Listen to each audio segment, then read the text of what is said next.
The door opened, and my childhood friend, Scott, along with his wife, Sarah, entered with big smiles on their faces. I looked at the happy couple and sincerely blessed Scott, who had always been there to support me. My name is Ethan, 28 years old. Today, I'm attending the wedding of Scott, a close friend I've known since we were kids. I've had a limp ever since I was diagnosed with Perthes disease as a child. Perthes disease is a condition where a part of the hip bone dies off, and I was diagnosed when I was 12. I grew up in a rural area in the mountains, similar to the Appalachian region, so it was hard to find good doctors. But Scott was always there for me, caring and being by my side. The bride, Sarah, seems calm and is such a pleasant lady. Congrats, Scott and Sarah. I clapped joyfully for them multiple times.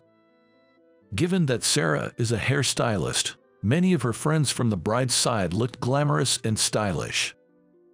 There were even some famous models, regulars in magazines. Even the groom's buddies seemed quite excited about that. I was focused on Scott's wedding, but some even left their seats to ask those models for photos. Come on, what are you doing? This isn't a mixer party. Focus on Scott and Sarah. Though I was irritated, I didn't have the courage to reprimand them. Because when I get up limping, people usually give me a strange look to my limp. I've gotten used to it, but it's still not a good feeling. The most challenging thing since I was diagnosed with Perthes disease was obstructing others because of my slow walking pace. Being stared at or getting annoyed looks from strangers is an everyday occurrence. Some were rude, getting mad at me for no reason, causing endless troubles. So, being in a crowd, like today, is where I'm most nervous and is something I really dislike. But for Scott, my dear friend, I traveled using unfamiliar trains to be here. So, I was extremely careful not to get in the way of those taking photos and making a fuss. The ceremony ended without a hitch under the clear blue sky. Scott and Sarah, with big smiles on their faces, were showered with colorful flower petals. The flower shower had begun. I was on the church stairs, holding petals, saying congratulations to them with all my heart. The flower shower ended peacefully, but when I was about to go down the stairs, I expected it, but something unfortunate happened. Someone shouted from behind, "Hurry up, you're too slow." As expected, an impatient woman's voice echoed. To be honest, stairs are the most challenging thing for me with my limp. I can't go down quickly, but I try my best not to inconvenience everyone. I felt like I was a burden again. My euphoria from celebrating Scott just moments ago vanished instantly. When things like this happen, apologizing is the only option. I've learned this the hard way in my life. I quickly moved to the side of the stairs, holding the railing, saying, "I'm so sorry, please, go ahead." I gestured them to pass by. I thought that was that. But then, that comment was very rude. An elegant middle-aged woman, dressed sharply in what looked like a formal outfit, held my shaky hand. "Take your time and be careful," she said, accompanying me down the stairs. I somehow managed to get to the bottom floor and said, "Thank you so much, you truly saved me." Hearing this, the woman slowly shook her head. Then, she lowered her head to me and said, "I should be the one apologizing. The person who made that comment earlier was likely one of our employees. I'm terribly sorry." To my surprise, she apologized. As I stood there in shock, the woman took out a business card from her bag and handed it to me. The card read, "Kathleen Smith, Salon Marie, owner." It turned out that the woman in the dress, Kathleen, was the owner of the hair salon and the aunt of Scott. The woman who had complained earlier appeared to be an employee at Kathleen's salon. To be honest, I wasn't too bothered by her earlier comments. Because I've been through similar experiences countless times, and I've always thought that if I let them hurt me, I'd be losing. So I candidly said, "Please don't worry about what happened earlier. It's true I was slow, and such incidents are common for me. More than that, thank you for your concern." I opened up about my feelings and prepared to leave. Kathleen then sincerely said, "You are truly a humble and wonderful person. I wish my employees could learn from you." Her words somehow comforted me. After the wedding ceremony, inside the church, I was rushing to the reception venue. Suddenly from behind, I heard, "I'm really sorry about earlier. Are you all right?" I quickly turned around, and there was a woman holding a business card. Yes, it was the same woman who had shouted at me earlier. She looked to be in her early 20s, younger than me, with a bold makeup, giving a vibe of a typical young lady these days. Though I was taken aback, I reassured her with a smile. She probably got scolded by Kathleen and was trying to make amends. I neither had any anger towards her or any particular interest. After accepting her apology, just when I was about to leave the scene, "Wait, to make it up to you, would you let me give you a free haircut next time?" she said, still looking apologetic, and forcefully handed me her business card. Caught off guard by her sudden offer, I kept my composure and with a smile said, "Thank you for your kindness," and took the card before parting ways with her. Throughout my life, I've been hurt and pitied for my disability countless times. So, I honestly didn't feel like looking at her card, assuming her offer was just a lip service. After attending Scott and Sarah's reception, I put her card in my suit's inner pocket and even forgot about our agreement. However, sometime after Scott's wedding, I got a call. "Hey, Ethan, it's me. Thanks for coming to our wedding."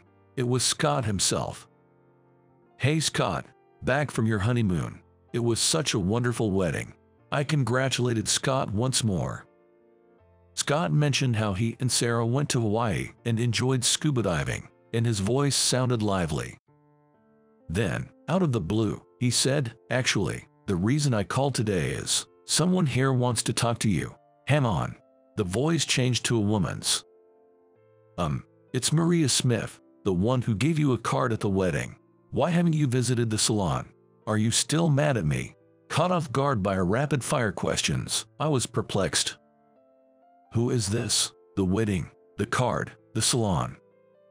After a few moments, I remembered. I hurriedly searched for her card in my suit's pocket and found it. The card read, "Hairstylist, Maria Smith." I honestly explained the situation to Maria. "It's okay. I'm not mad at all. I just forgot about our appointment. I'm so sorry." Hearing my apology, Maria sounded genuinely relieved. "Got it.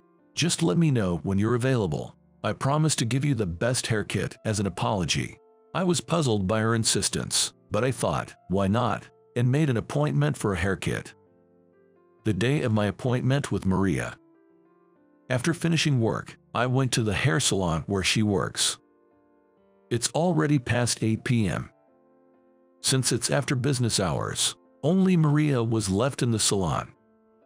From what I gathered, Maria seems to be an apprentice hairstylist. While she was cutting my hair, she told me that she practices cutting and curling hair late every day, aiming to win the next hairdressing competition. But then, she paused and said, "My boss favors others and lets them participate in the contests. That's why I never get a chance. I'm still just an assistant, stuck washing hair." I began to resent the other staff members, and I couldn't enjoy my job as a hairstylist. Maria's story was candid and touching. Then she continued. "At Scott's wedding, I got scolded big time by my boss. She said that narrow-minded people, those who can't be happy for others, can't win in contests, no matter how skilled they are, that they're failures both as hairstylists and as human beings." It really got me down. Then Maria revealed a surprising fact. At that wedding, I was heartbroken. Turns out, Scott is my cousin, the older brother I've always looked up to, but he got taken by Sarah, the top hairstylist in our store. I'm totally outmatched by Sarah, both professionally and personally. That's why I was so frustrated and treated Ethan so badly at the happy event. I'm truly sorry. I couldn't help but ask something that was on my mind. "So, are you by any chance Kathleen's daughter?" When I asked that, Maria looked embarrassed and nodded. After listening to her whole story, I couldn't help but laugh. "So, that's what's been bothering you." "I feel the same way, exactly the same." Maria looked puzzled, but I kept talking. "I used to feel the same way. I'd look at able-bodied people and wonder, why isn't happiness coming my way? Why does my life have so many challenges?" But no matter how much I worried, nothing changed. So I realized I had to change. I had to fully accept my situation. Thinking back, I used to get frustrated and take it out on my family. But once I took the first step, I met Scott, a truly kind-hearted best friend. I realized that while I might not be athletic, I was good at studying. After a lot of hard work, I managed to get into a prestigious college's science department. Now, I'm doing pretty well in a big company. I've learned to avoid people who find me annoying and to genuinely appreciate those like Kathleen who helped me. When I shared this with Maria, she was crying.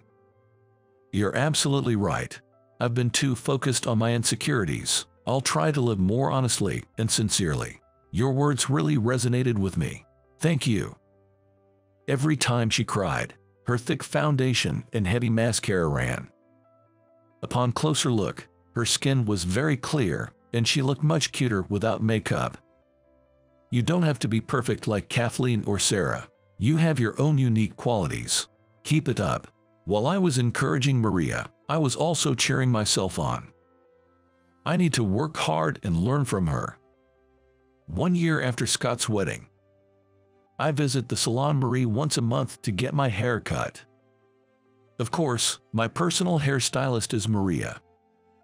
Actually, she has become a valuable partner in both my personal and professional life. As I started to date her and listen to her work challenges, I was drawn to her sincerity and hard-working nature. After we got together, Maria let go of her unnecessary insecurities and started focusing more on her job as a hairstylist. Kathleen even thanked me, saying Maria had become a considerate and good hairstylist. And now, I wholeheartedly support her as she works hard for the next competition. I hope that in the near future, Maria will become the #1 hairstylist.